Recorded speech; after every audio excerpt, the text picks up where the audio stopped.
In all my years of going to the movies, I can't think of a single time where I've ever cried in a theater.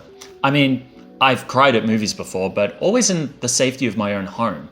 And I have been close in movie theaters before, I'm sure of that. I remember the pit in my stomach at the end of Blade Runner 2049, and in more recent memory, Guardians of the Galaxy Volume 3 had me close, much to my surprise. But that all changed with this movie. For the first time in a public setting, a movie brought tears to my eyes. Past Lives, conceptually, is a story that we've all seen and thought of before. You know, childhood friends or sweethearts finding each other again in adulthood, and the emotional turmoil that follows this. It's a story I've wanted to tell for some years, in fact, because it's one that's quite close to my own heart.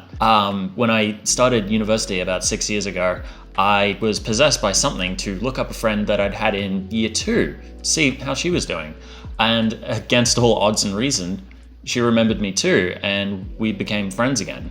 So going into this movie, I knew it was going to cut close to home. That also means I want to try something a little different in this quick review, in that my personal experience is going to factor very heavily in my reflection on this movie. What strikes me about this movie is how perfectly it captures that very strange phenomenon, reaching out across the planet to someone you half remember and finding a friend. In an early scene, our main characters, Nora and Sejong, reach out over Skype, speaking to each other for the first time in 12 years. There's a nervous energy present, both in the writing and the excellent performances from Greta Lee and T.O.U. The moment isn't played up dramatically either. Despite the high emotions, it's still a very quiet scene. This excited anxiety, for me anyway, perfectly captured that fluttering heart I felt upon receiving a response to the cautious text I sent my friend back in 2017. It's not an emotion I ever thought I'd see replicated so perfectly on the big screen, but there it was. And this authenticity to this particular kind of friendship doesn't end there. Celine Song's understated touch applies to all of the highs and lows of emotion across the film. The aimless conversations about not much at all, the painful awareness of distance, even the struggle with time zones felt wholly real to me, as when I first got back into contact with this friend of mine, there was an almost 12-hour difference between us. Again, Song doesn't play these emotions up dramatically. They are presented quietly, as they exist in real life. Song also uses silence extremely well in this movie. There are several sequences across this movie where Nora and Sejong walk together in complete silence for one reason or another. Again, this sounds like it could be mundane, but it communicates some of the emotion of the film far better than any dialogue could. As children, they walk home in silence, saddened by the knowledge that this is the last time they'll see each other before Nora moves to Canada, but not knowing what to say.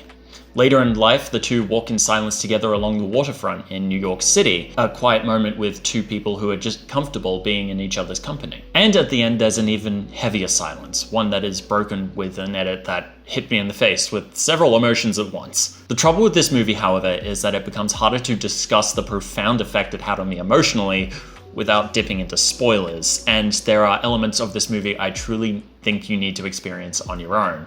So to round off a sort of non-spoiler section, I will leave you with this. Past Lives is a profoundly honest look at the connections people can share across long stretches of time and the memories that form those connections. In this film, director Celine Song has placed her mark in my mind as a director to look out for, and I'm eagerly awaiting watching more of her work. This movie is beautiful and heartbreaking, and if you were to take my advice on any movie coming out this year, please let it be that you go and see this movie. I want to talk about the ending of the movie. It was something I half saw coming, just based on the trajectory of the movie. Given that it's a story about childhood friends meeting again, it would have been tempting to let the story end with them getting together. Part of me honestly hoped it would. But I also knew that ending this movie with Nora leaving her husband Arthur for Sejong would have rung as emotionally hollow. So I knew that it would probably end with them parting ways in one way or another. This idea is foreshadowed early in the movie with a shot of young Nora and Sejong walking down two branching roads, taking their separate paths. But it was my hope that they would still have that connection and still be friends. But life is rarely that neat, and the characters of the movie know that. There is a moment where Nora, Sejong, and Arthur go to a bar together, where the former two have a side conversation in Korean, shutting Arthur out entirely. This scene is shown to us briefly at the beginning, where it's presented as Nora and Sejong falling in love all over again, and Arthur being pushed to the side. But when we get to that point again in the film, its reality is made clear. In a way, this is Nora and Sejong saying goodbye. This is only underlined further by the final moments of the movie. Nora walks Sejong down to his Uber, which will take him back to his hotel. They walk in silence as they have before, but like in the beginning, it's a heavy silence. They know they are saying goodbye. At this point, I was still hoping that maybe they could still work it out enough to be casual friends. But then the film cuts to that shot of young Nora and Sejong standing on branching roads, and it is made totally clear. They are saying goodbye. They will never see each other again. I don't think words can really justify the weight I felt collapse over me in that single cut. In my friendship with this friend from my past, I've been preoccupied with the idea, or the fear rather, of her one day not being there anymore, that one day we'll see each other one last time and then never again. Sometime in June, we met face to face for the first time in 16 years.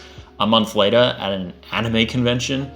If we were to drift apart now, that convention would be the last time I ever see her again. It's something I'm deathly frightened of, not just because of a long history, but because I hate endings. In a way, Nora and Sejong's parting was a perfect representation of something I spend most of my life dreading: the end of a friendship. So when Nora turned back to her apartment crying to be consoled by her husband, I collapsed into tears too. As I said, I don't recall ever crying like that in a movie theater ever. And in a way, I'm glad it was this movie that brought that out. If this seems like a bummer place to end this little review, is because it probably is. But I think everything else I have to say about this movie can just be found in the movie itself. As I said, it is beautiful, heartbreaking, and profound. It is my sincere hope that it has some awards coming its way, and that it becomes more and more talked about as it becomes more widely available in theaters. I think that's all for now.